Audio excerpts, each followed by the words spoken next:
And is there a possibility it falls through? Maybe one of these teams gets cold feet, that team being the Toronto Raptors, and say, you know what?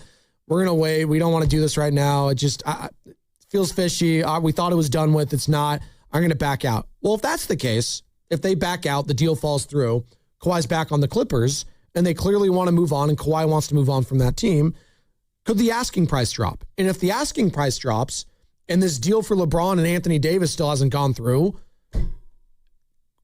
I'd rather pursue that, to be honest with you. Go get Kawhi Leonard. I would much rather do that than having to deal with this drama and these voice memos and Anthony Davis and having to give him a max contract. I'm good off that. Kawhi Leonard, the person and player, would fit perfectly in Golden State. He knows he wouldn't be the guy. He doesn't have to be the guy. That clearly failed with the Clippers. It never worked there. You could be number 2 to Steph Curry. He'd be fine with that. You know he doesn't enjoy talking to the media. That's fine. Hey, we had this guy, Andrew Wiggins, who didn't like talking to the media either. He was the second best player on the championship team. Hey, we let him be. Kawhi, we'll let you be you here. You could just chill and not worry about anything. But does he want an extension? I'd give him one if he wants one. Ow. I'd much rather give him an extension than Anthony Davis. I'm not in love with either. Okay. I don't want to put myself down as I have to pick one. Would it be deja vu of Jimmy Butler? Yes, to a degree it would be. But I think he's a much better player than Jimmy Butler. Much better, even at this stage of his career. I think that highly of Kawhi Leonard. So if we're talking about you got a bucket of assets and this is what it's going to cost to get Kawhi Leonard. And I think the asking price is going to drop. I do. And you have a bucket of assets and this is what it costs to get AD and LeBron. I lean AD and LeBron over Kawhi. If I have to give up 2 picks, no matter what, let's just say that, hypothetically, 2 picks, and I get either Kawhi Leonard or I get Anthony Davis and LeBron James. I'd probably go Anthony Davis and LeBron. I'm going Kawhi Leonard. And I wonder if anyone else agrees with me. 888-957-9570. They need multiple guys. I want one guy I could count on. A guy that's not going to be drama at all. Yeah, but Kawhi's not going to bring me any drama. Right? Like, if you just add Kawhi, you don't get size. If you just add Kawhi, you're not getting a lot of... I mean, he's a decent passer, but not to the effect of LeBron. You'd be moving off Jimmy Butler in this hypothetical for Kawhi Leonard for salary purposes. And so yes. I mean, look, I don't think it's realistic they're getting either of these scenarios. No, but I think in light of recent developments, maybe it's a possibility, and that's why I want to bring it up. But yeah, I don't think they're going to get either. But I don't know if I want to touch the Kawhi thing, given everything that's going on right now. Okay. Well, he isn't signed through next season. So you would be taking the risk of a guy that could be one and done. Now, if you want to make an extension and make him an offer, and if it's a couple-year thing, it's like a 1 year and a player option, maybe he wants to do that. I have no idea. But it's not like you're tied to the salary after this season, Joe. Yeah, but these guys all operate. What is Anthony Davis doing right now? I know. Anthony Davis and Clutch is you got to max this out. Like that. I think wherever AD or Kawhi go, the expectation is going to be a max extension added on. So yes, 100%. Basically the question you ask yourself minimum of 2 years. Who do you want to marry yourself to? Who do you want to marry yourself to for the next 4 years? Anthony Davis or Kawhi Leonard for the next 4 years? Kawhi. Well, not even 4. I think I do a 2 year. I'd give him a 2 year max. I don't know if that's what they want. If they want a 4 year max deal. But Kawhi's a guy that likes to keep his options open, right? He had his long-term stay in LA, where he is from, by the way. So he would stay in California, not too far away from his home that he clearly loved. And that's the reason he left Toronto in the first place after winning a title, Joe, because he wanted to be closer to his home and being in LA with the Clippers. Again, I think it makes a lot of sense. He played in 65 games last year. He was relatively healthy, averaged 32 minutes a game, 28 points, 50% shooting. No, it was one of his best years ever. He almost averaged, again, his three-point shot has been incredible the last 5, 6, 7 years. He's 35. This next contract could be the last one that he ever signs. Exactly. So, he's going to want to make bank. He might not want the short-term deal because he's looking to, settle down for his last team. Well said, Sam. I'm tired of this musical chairs. Here you go, Warriors. Get stuck with the contract when the music stops and the guy's hurt and he can't play. It's risky. I'm not saying it isn't. We just did this with Jimmy Butler. We did just do this with Jimmy Butler. Yes.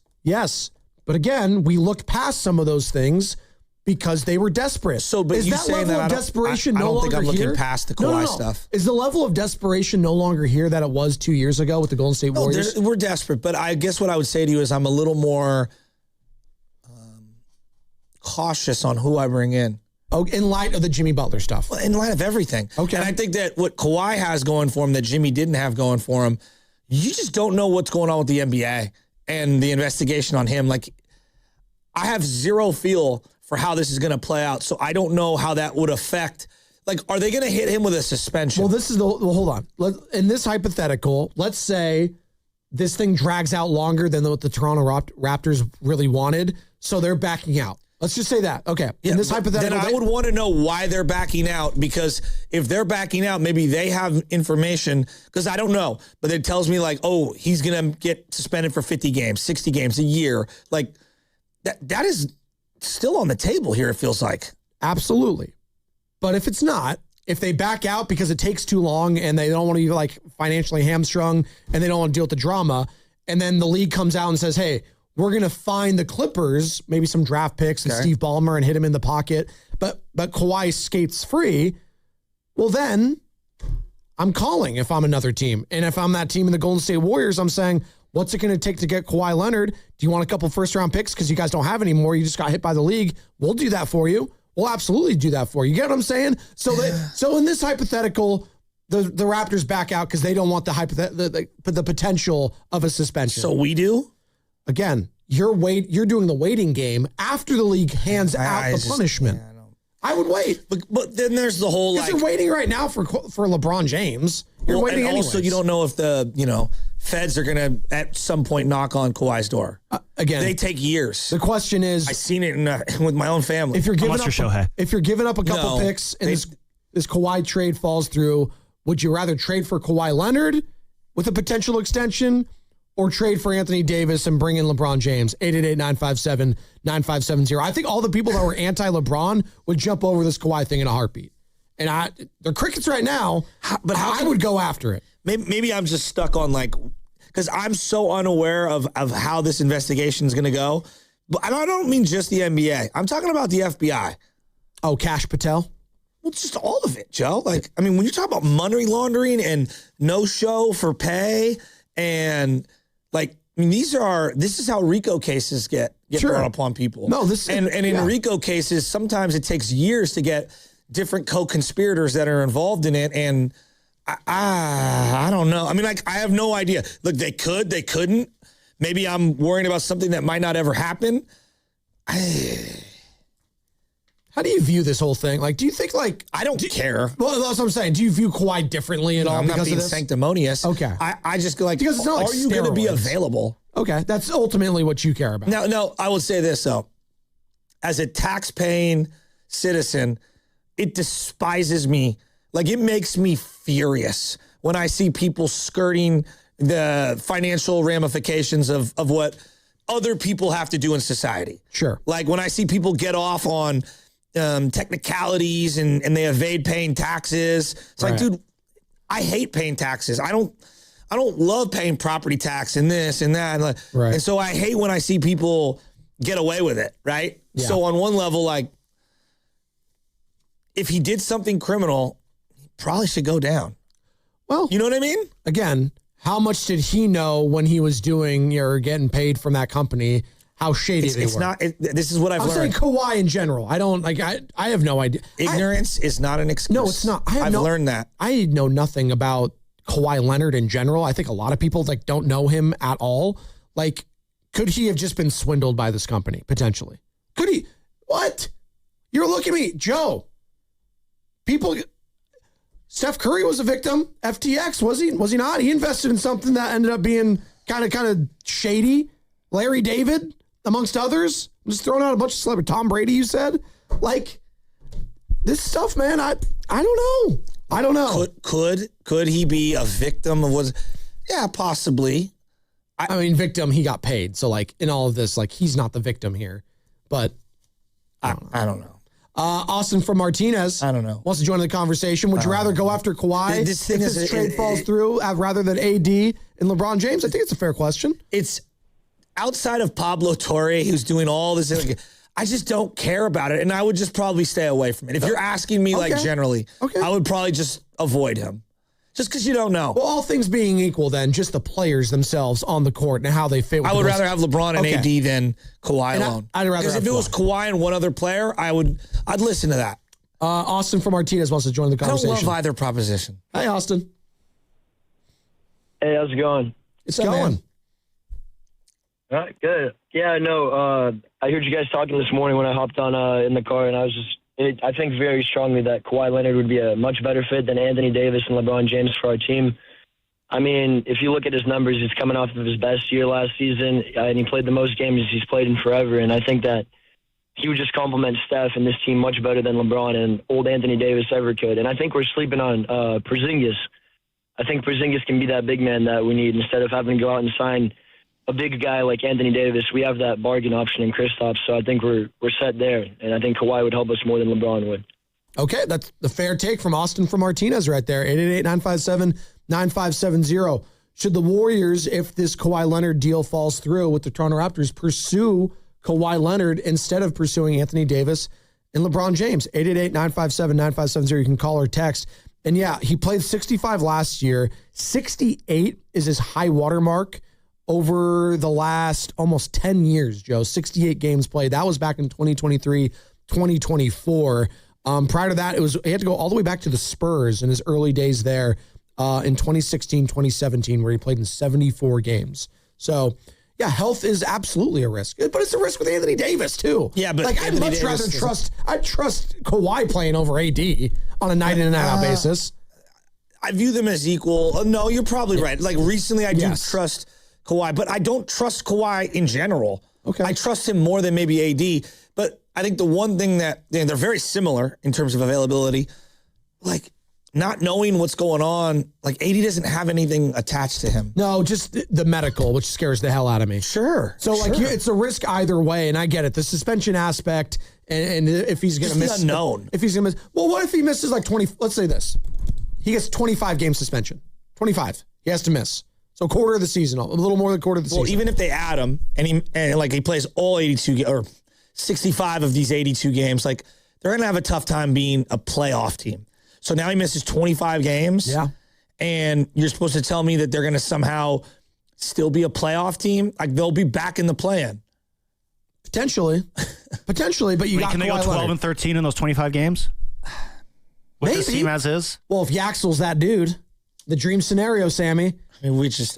if you get a favorable schedule to start the season? There's just so many bridges I have to cross to believe all of these hypothetical scenarios. I'm having a hard time with it. Think how fresh Kawhi's legs will be, though, after that 25-game absence to start the season.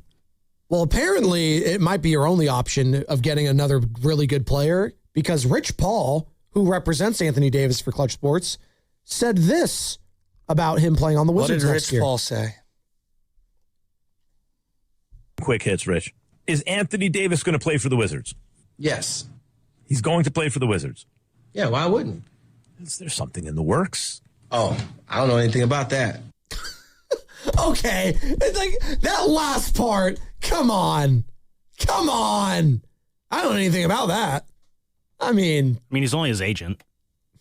What would an agent know about a player's business with a team? The voicemail thing.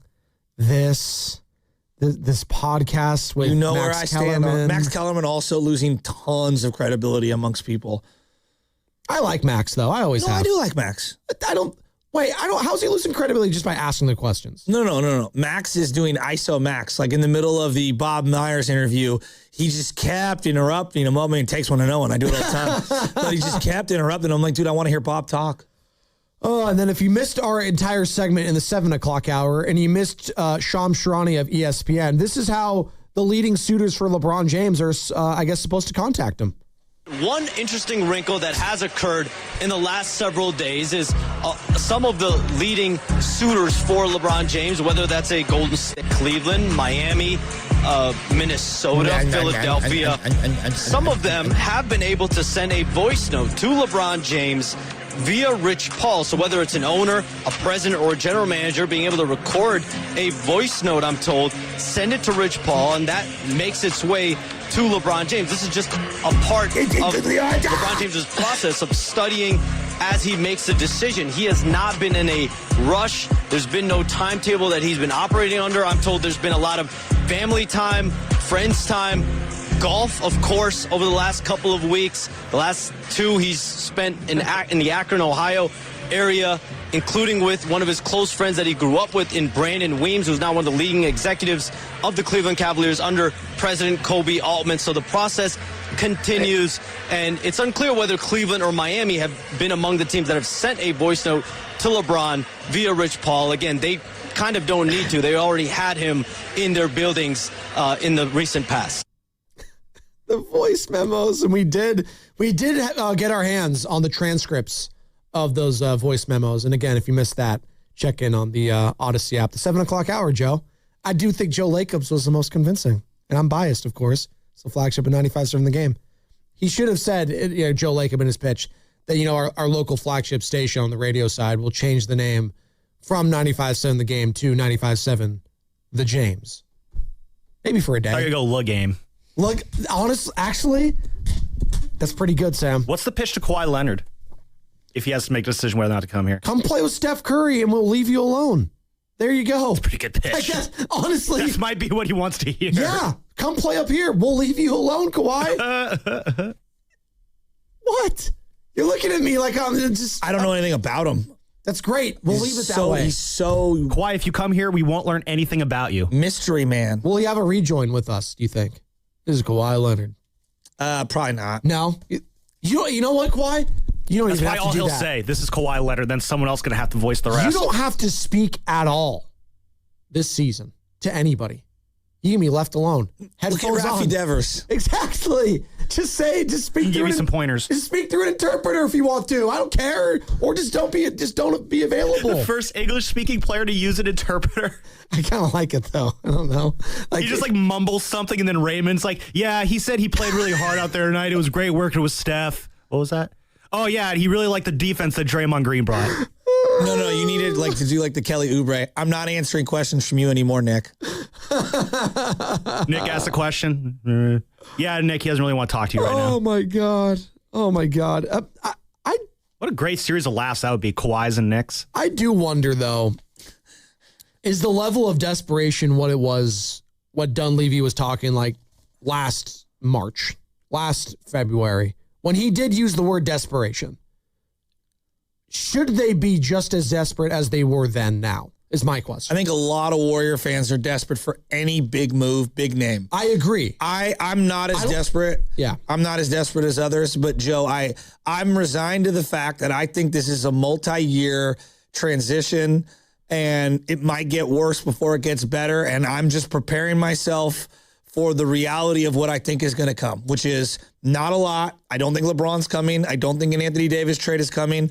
I don't think Kawhi is coming. I think they're just going to have to take it on the chin and start to develop and make some very difficult decisions. And then now the question becomes, what happens with Draymond if the scenario that I'm painting ends up coming to fruition? So I'm in agreement with you. I think the fan base is definitely acting desperate, and they want a big guy, a big name, a LeBron, an AD. I get it. That's what fans do. And I do think, before the Jimmy Butler trade, the fans and the front office were in lockstep in that desperation. They both felt the same. Hey, guys, I feel you. We're feeling it too. We can't be this mediocre. We got to do something big. And they did. They made that trade for Jimmy Butler. Before that, they were flirting with Kevin Durant, but ultimately KD just did not want to come here back to Golden State. All right, so they did that.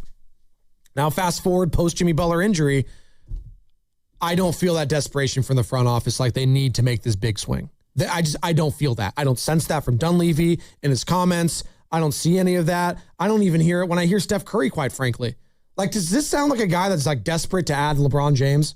Say more so, I'm interested to just play golf with LeBron. We'll handle the basketball stuff, but I want to see the golf LeBron free agent. He's out here really grinding on the game, but I'm sure, we obviously would love to play together. Hopefully it happens, but, he's deserved the opportunity and the right to take his time with the decision. Does that sound like a guy that's losing any sleep whether or not LeBron James comes here? Not really. No. this whole LeBron golf thing is just so overhyped. And I know he's like into it now. And there's a part of me that like, I guarantee what it's like golfing with LeBron. I already know what it's like. I bet he's got multiple people out on the course finding his ball in air quotes, putting him in advantageous it's right here positions. in the middle of the fairway. That's crazy. It must have bounced off a tree. Did you ever hear the Tirico playing with Trump? Did you ever hear the story? No. Continue. Tirico told a story. It was something to the effect. This is before he became president. Yes. Something to the effect of like his bodyguard or whatever would be way out in front of them. You know, he's hitting into the green. Everyone watched the ball roll into the bunker. And as they're walking up, he sees the bodyguard walking off the green. And like clearly he took the ball from the bunker and put it on the green. And that's what I imagine LeBron James golfing would be like. Yep, I'm putting for eagle. It's like, dude, I watched you slice that ball into the woods 600 yards away. I'm just watching his golf swings on TikTok. They're terrible. He's getting better. I'll say this, and then I think he's in Yosemite right now. Christie could beat LeBron one-on-one in golf. He also just started playing too. Like so did Christie, the lovely Christie. But I mean, I'm rooting for him to be good at it. I think it'd be great. Be fun. I would suggest to LeBron, play the forward tees. And keep it moving. Do you not want him to succeed at golf? Well, I think he's... do you want him to be a failure? He's trying to get better. I love this idea of Shasky telling LeBron, no, LeBron, those tees up there, use those ones. It feels like to me, and you know how I am, LeBron's very Cal-good and everything. He wanted to be in on something everyone else is in on. Like, you know who I follow? That you would not... I told you I don't follow a lot of athletes. J.R. Smith. Legit stick at golf. Yeah. And is freaking awesome and is a great follow and truly does love the game. And sure. I'm fine. I want the game to grow or whatever. Maybe but not just LeBron. Yeah, maybe not just put every time you play on Instagram. But respectfully, J.R. Smith is not going to grow the game the way LeBron James is going to grow the game. I'm going to tell you right now, J.R. Smith is doing a ton to grow the game at the grassroots level because he's actually working with the youth of Ohio and North Carolina and Texas. I think you're sleeping on J.R. Smith. He's actually doing, I get what you're saying. You're talking about impressions league-wide. Correct. And I'm talking about grassroots. J.R. Smith's a great guy. He's doing great things. I love J.R. Smith. He's doing great things. I legitimately root for him. I wasn't trying to say that at all. I was just trying to say the impressions and the aspect of LeBron, just a kid that looked up to him. Sure. It's like, oh, LeBron's going to play golf. You know what? Maybe I could be outside of my comfort zone to play this sport as well. And I do think... I'm all about it. And I do think a guy like JR, who he's tight with, you know, he's cool, Steph Curry, Draymond, like, he wants to play with these guys. Yeah. He wants to have fun with them. And I respect that.